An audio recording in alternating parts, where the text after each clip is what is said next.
Well, new tonight at 6, computers, tablets, Wi-Fi, those are just some of the school supplies kids today have access to in their classroom. Now, many schools are upgrading those tools with funding from the state. Channel 2's Heather Lee takes us to one classroom to see how teaching and learning is getting more high-tech these days. You might remember from math class, show your work.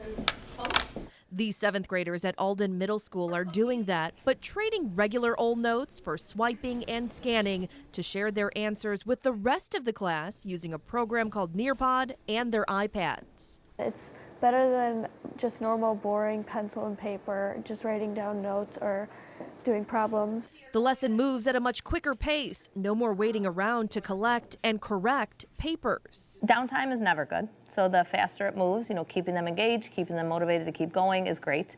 The instant feedback is awesome. Students say they don't feel pressure to always get things right, rather more motivated to do well since their work is featured at the front of the class.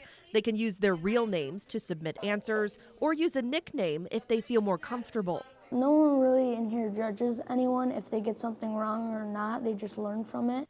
Alden Central Schools took advantage of their share of Smart Schools Bond Act money, a total of $2 billion in taxpayer funds to make schools across the state more high-tech.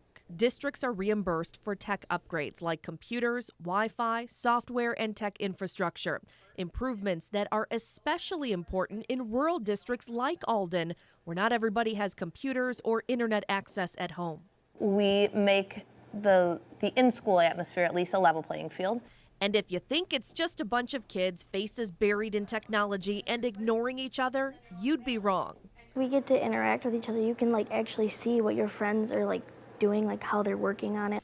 At the core, it's still teaching math and still making sure students understand.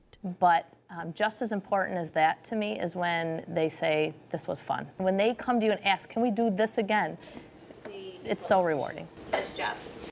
Next school year, Alden is moving forward with its One to the World initiative, which will put tablets in the hands of even more students. They're going to start with 5th graders, also grades 9 through 12. The students will take the tablets with them from grade to grade and then use them at school and at home. Heather Lee, Channel 2 News.